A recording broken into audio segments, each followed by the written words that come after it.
Hi, everybody. It's Jennifer and Sam from Regenerative. We are here with another episode of Get Booked. What are we talking about today, Sam? Today we are doing a gardening-inspired Get Booked. And so in our normal fashion, we're going to do kids, teen, and adult as well. So I guess, am I starting off? Sure. Go for it. All right, so this is my kids' pick. So Seeds Move by Robin Page. It's a super cute read that flows like a normal picture book, but it has like facts sprinkled in. I love that there's like beautiful colors in this book. Let me find a good page for you. Is the page with the poem for you on it? There we go. I know. It's so pretty. And I just love how it's like, can you see? Okay, good. Love how it's illustrated. The author also has like certain words are bolded. You can't really see well on the white page, but I'll show you there so that the kiddos can learn like what the plant name is called and like what the seed is called. But it is super, super cool because it actually shows you like, so these, I think they're called stick tights or something, or yeah, stick tights. They travel on like the tail of a raccoon. Like, isn't that super cool? And so the way that it does it is it could be just the normal story, or if you have a little bit of an older kid, it gives you a little bit of factual information that is interesting to anyone that's curious about seeds and animals. Perfect. So, yeah. All right, my pick is Saving the Countryside, the story of Beatrix, Potter, and Peter Rabbit.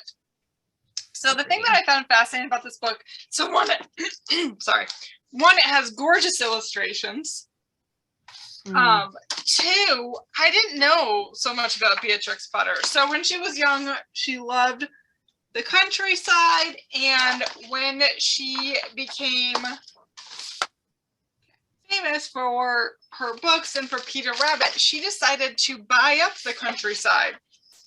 So she has all of these farm and gardens and animals, and she just kept buying more and more. And then when she died, she left it to the National Trust. So it's really cool. And she planted things and she took care of animals. It doesn't really have a great picture of their gardens, but she was just so inspired to stop all of the cities from springing up and to save some countryside. So it was a really fun story about Beatrix Potter. And of course, you know, Peter Rabbit loves carrots, so how can you go wrong? And that's a really good, I mean, Earth Day's tomorrow, yes? Earth Day is today. Today. Is it today? Today. Yes, it's today. Doing great. So that's like also that hits home with that, you know, save the earth. We gotta conserve what we can. Yes. On a different note, I've got a very different pick for you that's not truly about gardening, but I have a dystopian book, End of the World. Yay! Okay, so this is Bloom by Kenneth Oppel. It's book 1 in the Overthrow series. It's not a gardening book, like I said, but it is a book series that I absolutely loved. It's a dystopian-esque, like, thriller, sort of, I guess. I don't know. And so the story begins with Anaya, who is a girl that is burdened by her allergies, which is basically to everything. She can't have gluten, milk, eggs, can't dust, smoke, none of that. It all sets her off, and it makes her, like, skin erupt in acne, and, like, her eyes puff over and stuff like that. And so she doesn't particularly like going to school because of what her allergies do to her skin. And the bullies seem to be in full force.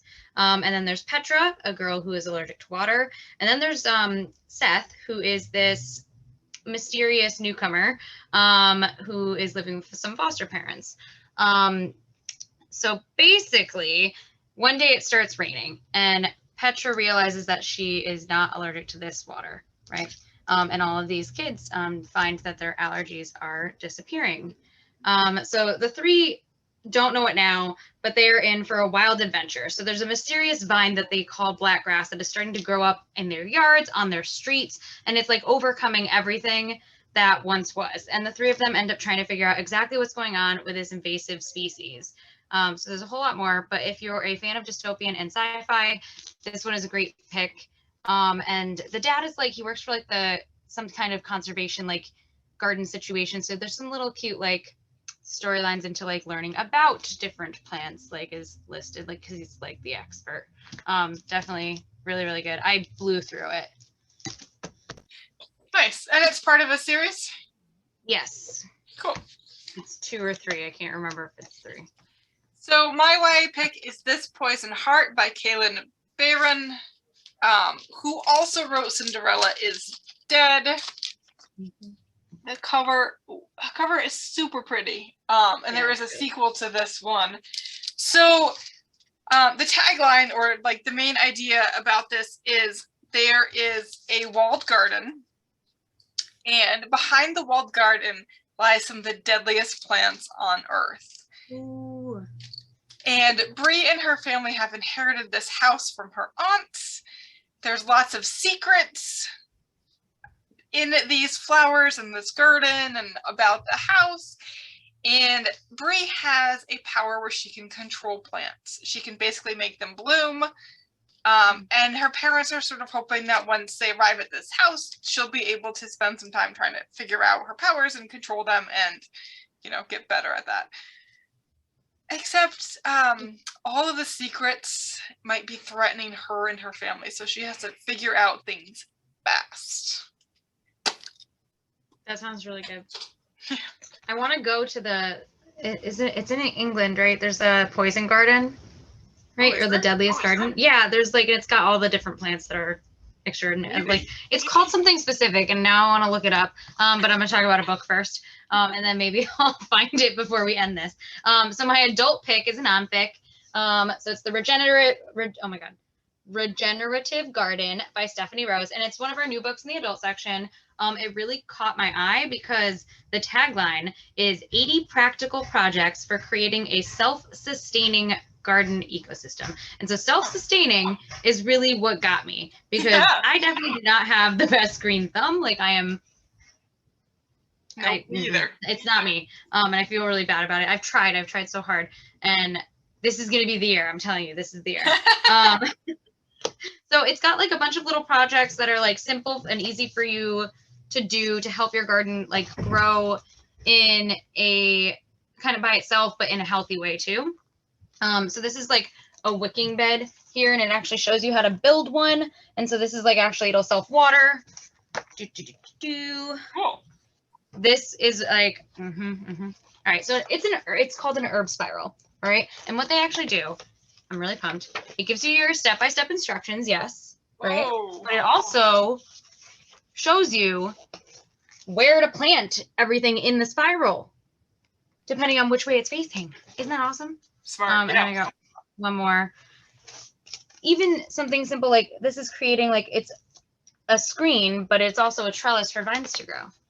Pretty. So I'm very impressed with this book. If it's not on the shelf, it's because I took it home with me. And then I did, because that sounds really good. Right? I want to do the herb spiral like so bad. Yeah, that sounds really cool. All right, so my last one is a fiction book, a cozy. We have a lot of really good mystery books. I was just looking at, not mystery, but really good gardening books. Like I remember reading The Last Garden in England, which was really good, and there's a couple others. There's a flower shop mystery that we have on our new shelf. That was really fun. This one is called Flowerbed of State. It's a White House gardening mystery. So Casey is an organic gardener. She's working in the White House garden one morning for one of the First Lady's programs, and she's attacked from behind. They knock her out when she comes to. She's just like, what is going on? But she notices there's a problem in the garden, and she grabs the Secret Service, and they go check it out, and they discover a body. Wah, wah. Of course. So she needs to figure out all the things.